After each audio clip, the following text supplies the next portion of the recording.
What's going on, you guys? I'm back with another video. Yesterday, I know we got a chance to, we discussed David. We discussed a little bit about how he waited.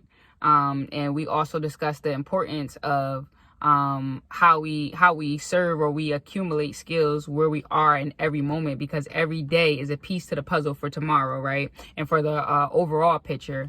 And what else did we talk about? We also talked about, why is it slipping my mind? There we go. And we also talked about being on a hamster wheel, right? And so today we're going to go and we're actually going to check out the story. We're going to talk a little bit about how greed, or like what's in our heart, can really affect our life, right? So we all have to answer to God. We are all going to live life, but at the end of it, we're going to have to give an account for, you know, what our life was like. And so in Luke, God gives us an example, and it's Jesus talking in a lot of this, but he gives us the example of this man who he calls it the parable of a rich fool, right?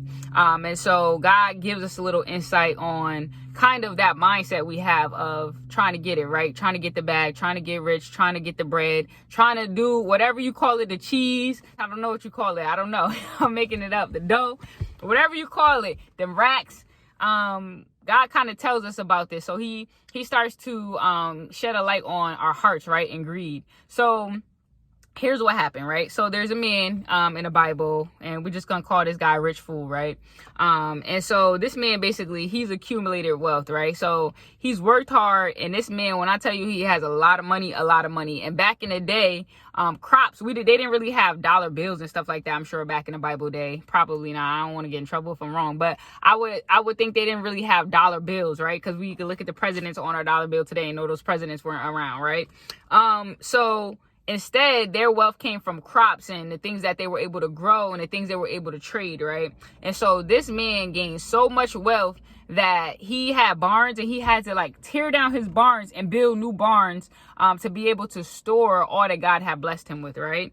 And so this man, he takes it as an opportunity once he gets to a certain amount of richness, right? And it's crazy because this is how the world operates today. It's like, get rich and then go off, live on your rich island. Don't worry about the poor people because they need to work to get their stuff out. That's kind of how the world is today, right? And it's easy to get caught up in that. And sometimes it's not that rude or that blatant, but that's kind of the attitude that gets taken on once you get past a certain level of rich or bouginess, right? So that's the same thing that happened to this man. He was like, you know, since I got all of this money now, my goal is I'm about to, what did he say? I wrote it down right here. So he was like, basically his goal for the next couple days or the next couple years of his life was to eat, to drink, and be merry. He didn't have to work anymore. He was able to relax. He gained enough of wealth where he could just chill out, right? And the craziest thing happened. So in that moment, God looks at him and he was like, look at this fool, right? Like this fool right here. And the reason he says that is because this man thought he made it, right? He thought he made it to the point where he was like, you know, I got all the way up here and I don't have to do anything else. And God was like, little does he know, yes, he is rich, right? But he's gonna lose his soul tomorrow, right? And his soul is the very is the most valuable thing that he has, right? So this man has put all his prized possessions into the things that he could store up, the things that he could keep here. And in the very beginning, Luke reminds us, or Luke brings to our attention, he says, be aware of covetous. Oh my goodness, this word, y'all, I didn't Google it. Forgive me. Covetousness. Yeah, there we go. Covetousness. I'm not sure, y'all. Forgive me. Right? But he says, beware of this. And this is in covetousness covetousness is sin. I mean, it's greed. It's the desire to want, right? So he says, do not covet your neighbors, right? Don't want what they have. Oh, I wish I had a pool like them. I wish I had a car like them. I wish I had a husband or a wife like them. Like he says, don't have that in our heart, right? To greed, to desire those things that other people have. And so when he opens this up, then we see, so everybody's looking at this man like, oh, he has all of these things.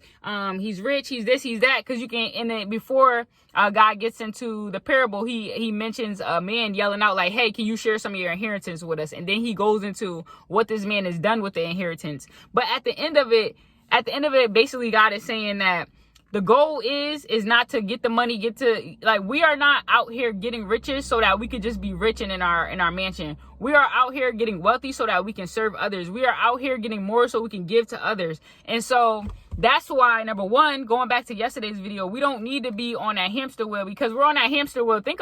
I want you to think about, and I'm talking to myself too. Like when I'm looking at myself in the camera, so I'm talking to myself. I want you to think about, and I had to ask myself this question the other day. Why do I want it? Why do I want to achieve wealth? Why do I want to be successful? Do I want to be successful so I could just be out on my boat swimming? Like, yes, that's nice, but who am I going to serve with this money that I get? What do I want to do? I want to bring the youth on vacations international. Why? Because I want them to experience the world, because I think it's something about putting your feet in water that's blue or it's clear and you can see beautiful fish. I think it's something different about experiencing different cultures, right? But if I only want this wealth so that I can get my mama a mansion and buy myself a mansion and we just ride around like the rich wealthy girls, then that is not the purpose of life. And so that's why at the end of it, guys, what did he say? He says, so is he who lays up treasure for himself and is not rich towards God. So before we even get on this rat race, before we even start working hard, I want us to think, why are we working hard? Like, yes, we're going to have rest, but why are you working to get this success? Why do you want God to give you abundance? Because we are stewards of what God gives us, right? So once again, like I say in my videos all the time, God is not going to come down. He could, but he's not going to come down with his hand from heaven and just start giving money to the homeless and doing this. We are vessels to serve people, whether it's homeless or not. It could just be wherever you are, whatever community you are in, the students. It could be whoever you're working with, the elderly. It can be people of your age. It can be people in sports. We are blessed so that we can be a blessing. But when we do things like this man in the storehouse and we start seeing our money and breaking it down and just seeing how much we could build more, but we're not helping anybody else to acquire any success or helping anyone else or serving anyone else, that is when it's a problem. Because at the end of the day, number one, the money can't go with you. And that's another thing. His barn is just going to be there. God asks, who's going to have these things after, right? Because at the end of the day, the things can't go with him. His possessions cannot go with him. And he doesn't have, and when he asked God, God said, so I gave you the money. What'd you do with it? He was like, Lord, I got the money. I stored it up and I was going to rest, but I died. And God wants to know that as stewards, when he gives us these things, that we can serve other people. So not only want y'all to think about just kind of like as of yesterday, like the rat race that you're in, but even when you get out the rat race and then God does put you in a position to be blessed. And I'm not talking millions of dollars. It could be you got $10 today, whatever you got, whatever it is. Who are you blessing? Or why? And I want you to think about whatever your goal is in life. Your most successful version of yourself, when you get there and you acquire these things, why do you want them? Why do you want them? And that's a good question. Matter of fact, down below, comment and let me know. Right down there, why do you want to achieve success? What is the purpose and what do you want to be able to do with this wealth? So when we get back to heaven and God says, how was your time on earth? You could be like, Lord, thank you for blessing me. I was able to do this with your resources. Okay. So that's just what I wanted to think about. And that's what I wanted to talk about today is like, y'all, it's not about getting the money. It's about how God can trust us with the money. If we get the money and we're closed-handed and we are not giving our inheritance or we're not serving other people. And I don't mean like serving them with a little attitude or just giving a little like actually having that heart. Like, think about these homeless people. I know growing up and everything, for me, it was always whatever change you had in here, you just put it out the window, give it to the homeless person. But how can we be more intentional about saying, you know what, Lord, I'm going to set this money aside for homeless people. When I see homeless people, I'm going to give 10 homeless people $10. Blessings can just be words sometimes, life or death and words. And I wrote down my window the other day. It was a rainy day. I seen this gentleman. I had a $1 bill and I had a $10 bill, right? So I seen the gentleman. I was like, I'm gonna give him the 10 today. And I always smile when I give the home. Like I smile like it's my pleasure. Like I'm happy. I don't know. I just try to be kind to them, right? And I gave him $10. He said, he doesn't even know, bless my heart. He was like, I was like, hi, how you doing? Here you go. He's like, thank you, bless you. He was like, I hope it comes back 100-fold. And y'all, these are the kind of things, these are opportunities. So it was like, wow, I got to serve another believer.